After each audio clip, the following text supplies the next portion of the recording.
Snita Mote, and today I am going to teach you chapter number 3 in biology, kingdom plant. So there is huge variety of organism on the earth, and it is very difficult to classify or recognize each and every variety. That time human tries to classify each and every variety into the particular group, and this system involves the classification system. ज्यावेळेस पृथ्वीवर किंवा अजूनही आपल्याला पृथ्वीवर काय दिसतात, living ऑर्गॅनिझमच्या बऱ्याच variety दिसतात आणि त्यांना नाव दिल्याशिवाय किंवा त्यांना क्लासिफिकेशन केल्याशिवाय आपण त्यांची नावं लक्षात ठेवू शकत नाही. So it is very difficult to recognise and identify the each and every organism. मग त्यावेळेस काय गरजेचं होतं की प्रत्येक लिव्हिंग ऑर्गॅनिझमला एका पर्टिक्युलर ग्रुपमध्ये डिवाइड करायचं किंवा त्यांना क्लासिफाय करायचं. मग ज्यावेळेस सायंटिस्टने ठरवलं की आपण काय करायचं, सगळ्या लिव्हिंग ऑर्गॅनिझमला डिवाइड करायचं किंवा क्लासिफाय करायचं. मग सुरुवातीच्या काळात काही कार्ल लिनियस हे जे काही सायंटिस्ट होते, त्या कार्ल लिनियस सायंटिस्टने काय केलं, सगळ्या लिव्हिंग ऑर्गॅनिझमला दोन ग्रुपमध्ये डिवाइड केलं on the basis of mode of nutrition. Carl Linnaeus was initially classified all living organism on the basis of mode of nutrition into the two groups. These groups are kingdom Plantae and kingdom Animalia. Now the kingdom Plantae includes the all plants. यांनी ठरवलं की सगळ्या living ऑर्गॅनिझमला आपल्याला काय करायचंय, दोन ग्रुपमध्ये divide केलं. प्लांट्सचा एक ग्रुप केला आणि दुसरा ग्रुप असणार आहे animal, that is kingdom Animalia, include the all animals. But these two groups are not sufficient to classify each and every organism, because some living organism shows the intermediate character between the plant and animal. हे दोन group केल्यानंतरही सगळे living organism काय classify झाले नाही, कारण की काही लिव्हिंग ऑर्गॅनिझम असे होते की जे प्लांट आणि ॲनिमल ह्या दोघांमध्ये कॅरेक्टर दाखवतं. मग आता काय करायचं, after his work to avoid the confusion, the scientist R.H. Whittaker in 1969 classified the all living organism into the 5 group, and this system of classification is known as 5 kingdom system. याला आपण काय म्हणतोय, 5 kingdom system.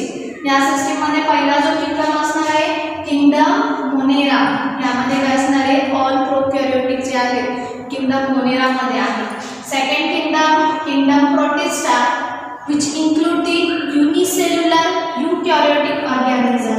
Then kingdom Plantae, kingdom Fungi, kingdom Animalia, which include the multicellular eukaryotic organism.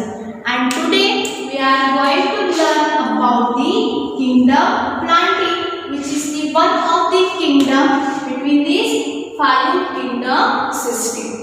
We are going to learn about the kingdom Plantae. Now this kingdom Plantae includes the all plant. The plant includes autotrophic plants, insectivorous plants or parasitic plants. All plants include in this kingdom. Kingdom Plantae आपण बघतोय, kingdom Plantae मध्ये सगळे plants असणार आहे. मग ते autotrophic असतील किंवा insectivorous असतील किंवा parasitic असतील, हे सगळे plants kingdom Plantae मध्ये include होतात. Now this kingdom Plantae is further classified into the 2 sub-kingdom on the basis of 3 basic criteria. आता आपल्याला प्लांट्स तर क्लासिफाय करायचे किंवा प्लांटचा आपण ग्रुप केलाय, पण या प्लांटमध्ये पण आपण बघतोय काही ऑटोट्रॉपिक आहे, काही पॅरासाइटिक आहे. मग आपल्याला काय करायला पाहिजे, या प्लांटला डिवाइड करायचंय किंवा यांचा परत एक सबग्रुप करायचा आहे. मग तो सबग्रुप करण्यासाठी आपल्याकडे काय पाहिजे, बेसिक क्रायटेरिया पाहिजे. आणि तो बेसिक क्रायटेरिया आपण कोणता बघतोय, तो असणार आहे presence and absence of seeds. So first basic criteria काय आहे, presence and absence of seed. मग यांनी काय केलंय की किंगडम प्लांटी मध्ये ज्या प्लांटमध्ये सीड्स प्रेझेंट असतील त्यांना एका ग्रुपमध्ये डिवाइड केलं, ज्या प्लांट्समध्ये सीड अब्सेंट असतील त्यांना दुसऱ्या ग्रुपमध्ये डिवाइड केलं. Second basic criteria is present and absence of vascular tissue. Vascular tissue म्हणजे कोणते, झायलेम आणि फ्लोएम. म्हणजे ज्या प्लांटमध्ये व्हॅस्क्युलर टिश्यू प्रेझेंट आहे त्यांचा ज्यांच्यामध्ये व्हॅस्क्युलर टिश्यू अब्सेंट आहे त्यांचा दुसरा ग्रुप करायचा. नेक्स्ट आपण बघतोय differentiation of plant body into the root, stem and leaf. आता तिसरा बेसिक क्रायटेरिया थोडा वेगळा. तिसरा बेसिक क्रायटेरिया आपण काय बघतोय की असे प्लांट की ज्यांची बॉडी ही रूट, स्टेम आणि लीफ ह्यामध्ये डिवाइड झाली त्यांना ग्रुप मध्ये टाकले. ज्यांची बॉडी ह्यामध्ये 3 पार्ट मध्ये डिवाइड झाली नाही त्यांचा वेगळा ग्रुप केला. म्हणजे या 3 बेसिक क्रायटेरियावर किंगडम प्लांटिंग हा 2 सब ग्रुप मध्ये किंवा 2 सब किंगडम मध्ये डिवाइड होतो आणि ते 2 सब किंगडम आहे क्रिप्टोगॅम्स अँड फेनोरोगॅम्स. कोणता बेसिक क्रायटेरिया बघतोय आपण? First basic criteria presence and absence of seed, presence and absence of vascular tissue, that is xylem and phloem, differentiation of plant body into the root, stem and leaf. या 3 basic criteria समोर ठेवून आपण काय करतोय kingdom planting हा क्रिप्टोगॅम्स आणि फेनोरोगॅम्स मध्ये divide करतोय. मग आता क्रिप्टोगॅम्स मध्ये काय असणार आहे? क्रिप्टोगॅम बघितलं बेसिक क्रायटेरिया, ज्याच्यामध्ये सीड्स नाही तो क्रिप्टोगॅम्स आपण केला, ज्यांच्यामध्ये सीड्स प्रेझेन्स असते तो फेनोरोगॅम्स. आता सीड्स नाही म्हटल्यावर there is no flowers, याला आपण नॉन फ्लावरिंग प्लांट सुद्धा म्हणतो. while phanerogams shows the presence of flowers, किंवा आपण यांना फ्लावरिंग प्लांट्स सुद्धा म्हणतो. Okay, now the next basic criteria, vascular tissue. There is no vascular tissue.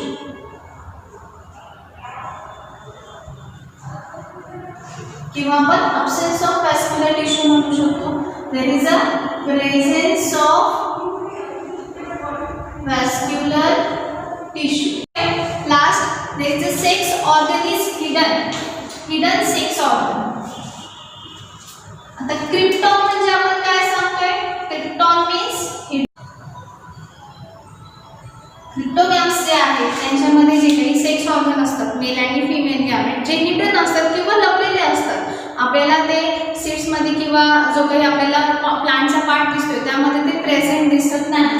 While फेनोरोगॅम्स मध्ये आपल्याला काय दिसतात? Sex organ are visible.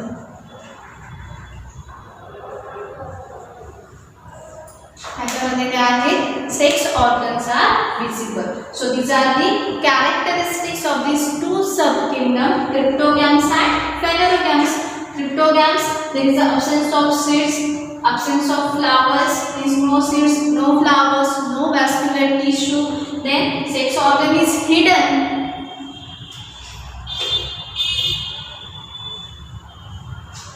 Sex organ is hidden means krypton म्हणजे आपण काय सांगतोय? हिडन. आणि गॅमेट्स मीन्स मॅरेज. while फेनोरोगॅम्स यांना आपण फ्लावरिंग प्लांट सुद्धा म्हणतोय. Presence of seeds, presence of flowers, then presence of vascular tissue and sex organ are visible. Now this cryptogam and phanerogams is again subdivided into the division or subgroup. Kingdom planting divided into the cryptogams, that is non-flowering plants, phanerogams, that is flowering plants. Cryptogams मध्ये आपल्याला काय दिसते? There is no seeds, no flowers, no vascular tissue, and the sex organ are hidden.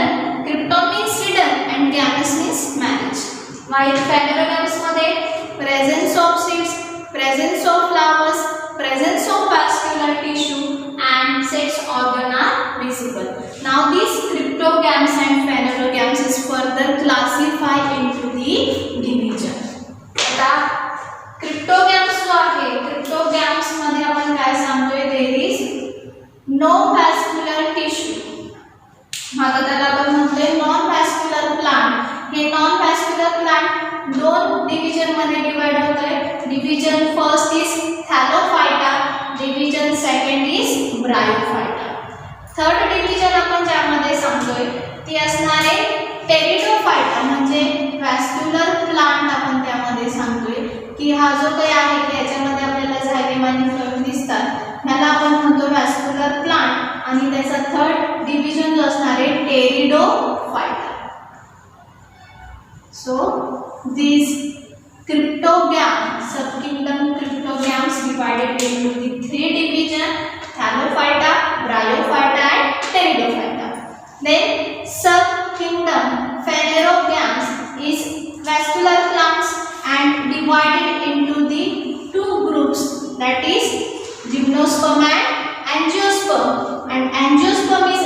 divided into the dicotyledone and monocotyledone. आता आपण one by one जे काही division आहे त्यांचे कॅरेक्टर बघूया.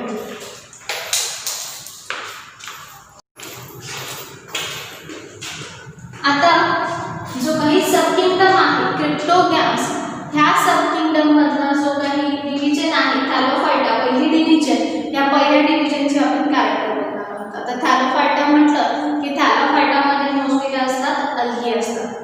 दिस ग्रुप इन्व्हॉल्व दी अल्गी. अल्गी म्हणजे आपण शेवाळ सांगतो. आता शेवाळ कुठे असणार आहे, पाण्यात. म्हणजे आपण काय सांगणार आहोत, these are the mostly aquatic plants. They are found in fresh water or marine water. Then these are free living किंवा symbiotic. symbiotic म्हणजे आपण काय सांगतो की दोन ग्रुप असतात. अल्गी सोबत एखादा दुसरा लिव्हिंग ऑर्गॅनिझम पण असेल, आपण त्याला सांगतोय symbiotic association means both partner are benefited to each other. दोन्ही पार्टनर एकमेकांना बेनिफिटेड असतात, टुगेदरली असतात, त्याला आपण म्हणतो symbiotic. epiphytic means those are grown on the another plant. काही अल्गी आहे की दुसऱ्या झाडांवर येतात किंवा दुसऱ्या प्लांटवर येतात, त्याला आपण म्हणतो epiphytic or epizoic. epizoic म्हणजे those are grow on the surface of animal. काही जे अल्गी आहेत ते काय आहे की प्राणी असतात, ॲनिमल्स आहेत, त्यांच्या शरीरावर किंवा त्यांच्या शरीराच्या पृष्ठभागावर आपल्याला वाढलेले दिसतात, त्याला आपण म्हणतो epizoic. एक्झाम्पल आपण बघतोय क्लॅडोफोरा. क्लॅडोफोरा which is grow on the body of snake. स्नेकच्या बॉडीवर आपल्याला काही वेळेस क्लॅडोफोरा दिसते, त्याला आपण म्हणतो epizoic. Plant body.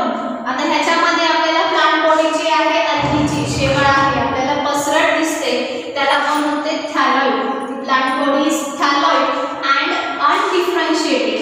अनडिफरन्शिएटेड म्हणजे काय, ही प्लांट बॉडी ही डिफरन्शिएट होत नाही into the root, stem and leaves.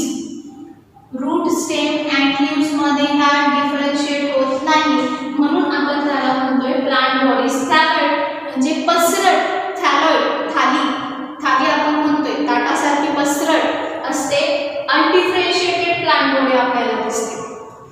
पुढे आपण बघतोय सम आर युनिसेल्युलर. आता ह्याच्यामध्ये जे काही आपल्याला काही ऑर्गॅनिझम दिसतात अल्गीमध्ये, काही ऑर्गॅनिझम काय असतात युनिसेल्युलर म्हणजे सिंगल सेलचे असतात. आता युनिसेल्युलर मध्ये डिवाइड होतात into the motile and non motile. आता युनिसेल्युलर मोटाईल म्हणजे आपण काय सांगतो की काही जे ऑर्गॅनिझम आहेत त्यांना फ्लॅजेला असतात फॉर दी लोकोमोशन, त्याला आपण म्हणतो मोटाईल. एक्झाम्पल त्याचं आहे क्लॅडोमोनास. These are the unicellular motile. While unicellular non-motile की ज्यांना फ्लॅजेला वगैरे नसतात त्याला आपण एक्झाम्पल बघतोय क्लोरेला. आता पुढे आपण बघतोय काही जे ऑर्गॅनिझम आहे मल्टीसेल्युलर. मल्टीसेल्युलर म्हणजे आपण काय सांगतोय made up of many cell, filamentous and unbranched. Example आपण बघतोय स्पायरोगॅरा. सपोज काही जे ऑर्गॅनिझम आहेत ते कसे आहेत, फिलामेंटस आणि अनब्रांच्ड आहेत. एक्झाम्पल आपण त्याच्यामध्ये बघतोय स्पायरोगॅरा. काही जे असतात मल्टीसेल्युलर आणि ब्रांच. एक्झाम्पल आहे कारा. कारामध्ये आपण काय सांगणार आहे, मल्टीसेल्युलर आणि ब्रांच असतं. एक्झाम्पल आपण बघतोय कारा.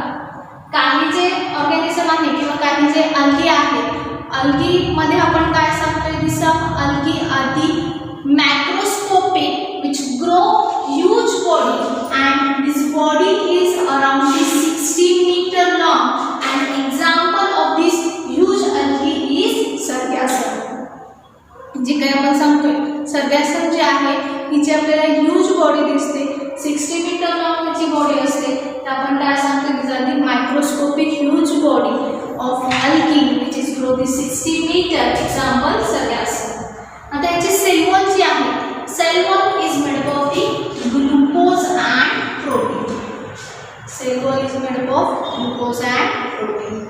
रिझर्व फूड मटेरियल, याच्यामध्ये फूड मटेरियल कोणत्या फॉर्म मध्ये असतं, the reserved food material is present in the form of starch or another form of starch. Now reproduction, याच्यामध्ये reproduction जे आहे, reproduction is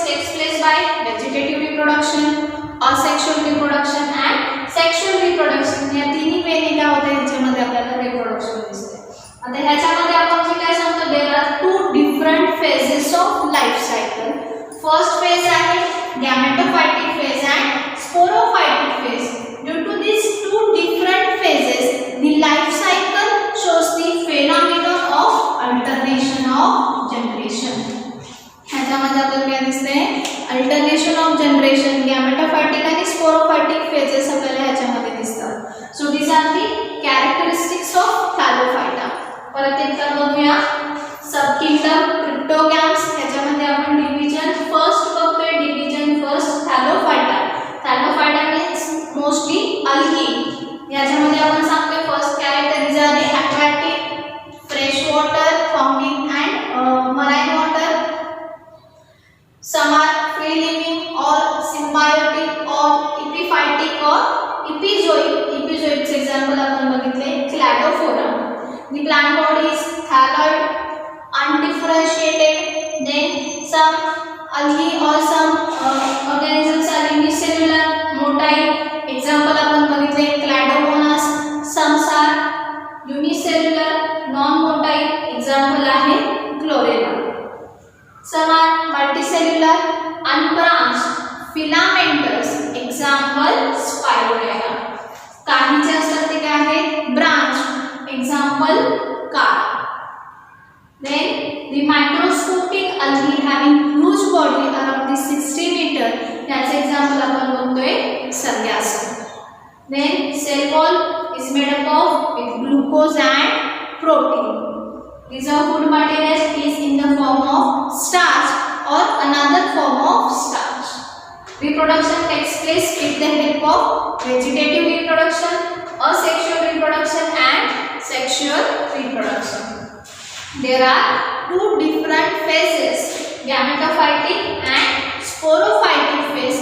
Hence, this life cycle shows the phenomenon of alternation of generation. Gametophytic phase जी आहे ती haploid असते.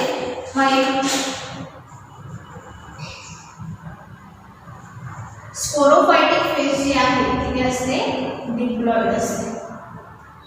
And now this algae is further classified on the basis of presence of different types of pigment into the three